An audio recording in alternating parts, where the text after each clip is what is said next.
কুলটির চিনাকুড়িতে shoot out. প্রাক্তন বিধায়ক উজ্জ্বল চট্টোপাধ্যায়ের বাড়ির সামনে যুবককে এলোপাথারি গুলি, আশঙ্কাজনক অবস্থায় ভর্তি হাসপাতালে। দুষ্কৃতীদের খুঁজে পুলিশের তল্লাশি। কুলটির চিনাকুড়ির ছবি আপনারা দেখতে পাচ্ছেন। শুট আউটের ঘটনা ঘটে। প্রাক্তন বিধায়ক উজ্জ্বল চট্টোপাধ্যায়ের বাড়ির সামনে যুবককে এলোপাথারি গুলি, আশঙ্কাজনক অবস্থায় ভর্তি হাসপাতালে। আর ইতিমধ্যেই পুলিশ তল্লাশি শুরু করেছে দুষ্কৃতীদের খোঁজে। জীবন মৃত্যু খেলা এসব। আমরা তো এটাই বলবো যে ভালো সুস্থ হয়ে যাক। তবে এইসব কাজ করতে গিয়ে দেখেছি আমরা বিভিন্ন জায়গায় খবর নিয়ে যে বাইরের থেকে লোকজনকে এখানে আনা হয়, যদি কাউকে মারার পরিকল্পনা করা হয় এখানে কিন্তু লোক না বাইরে থেকে নিয়ে চলে আসে। হুজুর মুখের জন্য নয়, আমি কি বললাম, জায়গাটার নাম হচ্ছে চিনাকুড়ি। আমি তো বারবার বললাম আসানসোল মহকুমার মধ্যে সব থেকে বিপজ্জনক জায়গা একটি। আমি কি বললাম, আমরা অভ্যস্ত হয়ে গেছি। পুলিশের আরো সক্রিয় হতে হবে এলাকায়। আরজিকর মেডিকেলের চিকিৎসক ধর্ষণ খুনের মামলায় শিয়ালদা আদালতে প্রশ্নের মুখে পড়ল সিবিআই। সন্দীপ ঘোষ ও অভিজিৎ মণ্ডল ধর্ষণ খুনে জড়িত এমন কোনো প্রমাণ এখনো পর্যন্ত মেলেনি। বিচারকের প্রশ্নের জবাবে আদালতে জানালেন কেন্দ্রীয় এজেন্সির আইনজীবী। সন্দীপ ঘোষের নার্কো অ্যানালিসিস এবং অভিজিৎ মণ্ডলের পলিগ্রাফ টেস্টের আবেদন করে সিবিআই। আরজিকর মেডিকেলে চিকিৎসকের ধর্ষণ খুনের বিচারের দাবিতে চাপ বাড়ছে সিবিআই এর ওপর।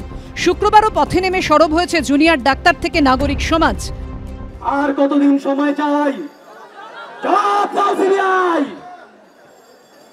শুধু একজনকে ধরছো আর বিড়াল ইঁদুরের খেলা খেলছো, এটা আমরা মেনে নেব না।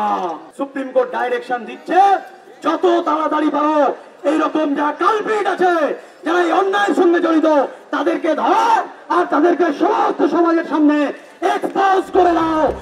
আর এদিনই ধর্ষণ খুনের মামলায় শিয়ালদা আদালতে প্রশ্নের মুখে কার্যত দিশাহারা দেখালো সিবিআইকে।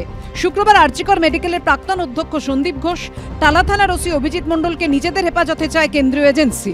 বিচারক সিবিআই এর আইনজীবীকে প্রশ্ন করেন, সন্দীপ ঘোষ ও অভিজিৎ মণ্ডল কিভাবে ধর্ষণ খুনে যুক্ত?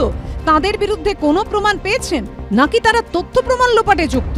জবাবে সিবিআই এর আইনজীবী কোনো পোক্ত জবাব দিতে পারেননি। তিনি বলেন, আরজিকর মেডিকেল কলেজ ও টালা থানার সিসিটিভি ফুটেজ সংগ্রহ করা হয়েছে। সকাল 10টার সময় ওসি থানায় ছিলেন না। তিনি কোথায় ছিলেন দেখার জন্য ফোনের কল লিস্ট বের করেছি। এরপর বিচারক জানতে চান, সন্দীপ ঘোষ ও অভিজিৎ মণ্ডল ধর্ষণ খুনের ব্যাপারে আগে থেকে জানতেন, এমন কিছু জানতে পেরেছেন? এমন কিছু তথ্য পেয়ে থাকলে কেস ডায়েরি দিতে বলেন বিচারক। সিবিআই এর আইনজীবী তখন জানান, এমন কোনো তথ্য প্রমাণ এখনো পর্যন্ত তাদের কাছে নেই। 1 মাস ধরে প্রমাণ জোগাড় করে মেলানো হচ্ছে বলে আদালতে জানান তিনি। এই বক্তব্য শুনে সিবিআই এর আইনজীবীর উদ্দেশ্যে বিচারক বলেন, আপনাদের কাছে সন্দেহের যুক্তিসঙ্গত কোনো প্রমাণ আছে? আপনারা যে ব্যাখ্যা দিচ্ছেন তা যুক্তিগ্রাহ্য নয়।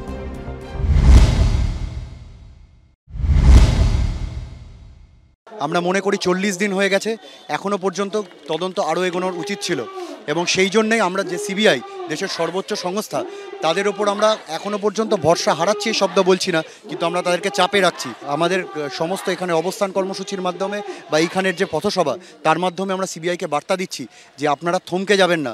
আপনারা যেভাবে অন্য ক্ষেত্রে থামিয়ে দিয়েছেন, স্লথ গতি করে দিয়েছেন, এক্ষেত্রে সেটা কিন্তু আমরা হতে দেবো না। যতক্ষণ না আমরা বিচার পাচ্ছি ততক্ষণ আমাদের এই আন্দোলন চলবে। ওনারা যেভাবে করছেন সেই ভাবে আশা ভরসা রাখছি, কিন্তু এটাও বলছি যে খুব একটা যেন ডিলে না হয়। উভয় পক্ষের সওয়াল জবাব শুনে সন্দীপ ঘোষ ও অভিজিৎ মণ্ডলকে 25শে সেপ্টেম্বর পর্যন্ত সিবিআই হেফাজত এবং সঞ্জয় রায়কে 14 দিনের জেল হেফাজতের নির্দেশ দিয়েছে আদালত। তদন্তে অসহযোগিতার অভিযোগ তুলে এদিন সন্দীপ ঘোষের নার্কো অ্যানালিসিস এবং অভিজিৎ মণ্ডলের পলিগ্রাফ টেস্টের আবেদন করে সিবিআই। 23শে সেপ্টেম্বর এই নিয়ে শুনানির দিন ধার্য করেছেন বিচারক। এদিন শিয়ালদা আদালতে মুখবন্ধখামে একটি রিপোর্টও জমা দেয় সিবিআই। প্রকাশ সিনহা, সুকান্ত মুখোপাধ্যায়ের রিপোর্ট, এবিপি আনন্দ, কলকাতা।